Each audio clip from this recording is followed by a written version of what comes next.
Have you ever thought to yourself, what would you do if you were ever attacked in a parking lot or someone ever broke into your home? Maybe how would you protect yourself and defend yourself and your family? Well, today I'm here to talk to you a little bit about that. I'm going to talk to you about why being pro-gun is not a bad thing. I myself am pro-gun. I am an avid collector of handguns and also am an avid shooter. I mean, people talk about how, guns are the leading cause of death in children between the ages of 4 and 15. Well, if you think about it, it's not really the gun that killed the child. It was a lack of experience and education that did. If you go back in time a couple of hundred years to when people actually had to collect and hunt for their own food because they didn't have a grocery store or any fast food, you would see that children as old as my 8-year-old son were actually carrying guns and hunting for food. The reason why these children were educated, they understood what the gun was for. Today what I'm going to do is I'm going to talk to you a little bit about some of the things, how history plays into it, of why killing happens and all that kind of stuff. Also, I'm going to talk to you a little bit about the pros of having concealed licenses, and also I'm going to talk to you on the education and how this could help cut down the number of deaths in children. Let's first take a look at history. In an article titled "In the Heat of the Night," written by James D. Wright, which I found at www.unz.org, he states that a lot of gun representatives, they like to use their selling point as guns are a leading cause in families of killing. Well, in reality, a sixth of those murders had to deal with that. He also states that if you look at it, in about 85% of family homicides, it wasn't just a spur-of-the-moment thing. There's a history where cops and police officers were called to this residence at least 5 times before the murder actually happened. So if you look at it, it wasn't a spur-of-the-moment, hey, I'm going to grab a gun and shoot my wife because I'm mad at her. There's a history of family abuse and things like that led up to this for this to happen. So now as you see that there's a little bit of history that plays out to why normally in a family homicide happens, I'm going to talk a little bit about why some of the pros of having concealed license is.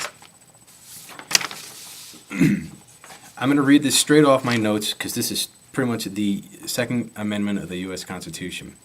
The Second Amendment states, "A well-regulated militia being necessary to the security of a free state, the right of the people to keep and bear arms shall not be infringed." On a website called procon.org, in an article written by, I always screw this guy's name up. It was written by an engineering statistician, William Strudevant, which he published on the Texas Concealed Handguns Association website. He flat out just puts in there that the general public is 5 to 7 times more likely to be arrested for violent offenses and 13.5 times more likely to be arrested for nonviolent offenses than someone who has a concealed carrying permit. The government can't guarantee the safety of its people, which is why they came out with all these and they follow by the amendment. I have a concealed carrying license. I have handguns in my home.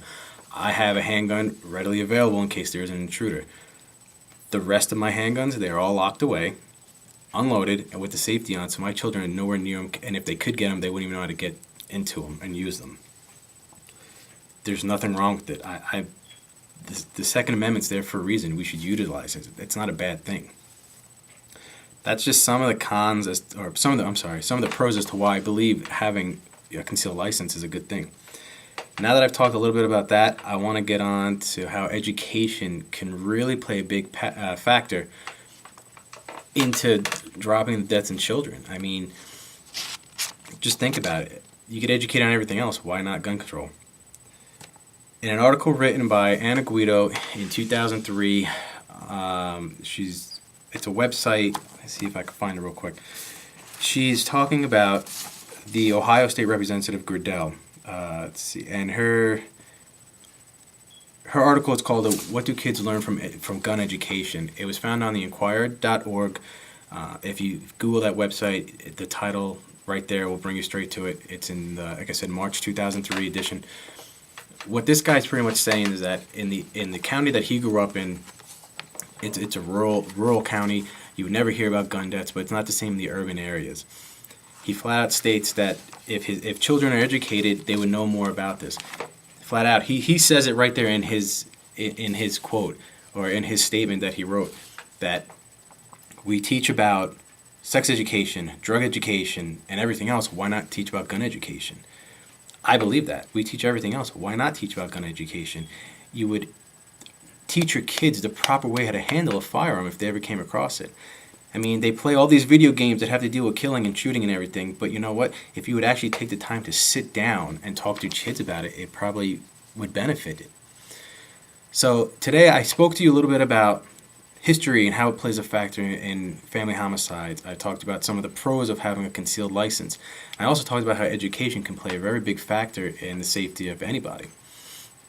I hope you could take this knowledge and go back and think about why having the Second Amendment is not a bad thing.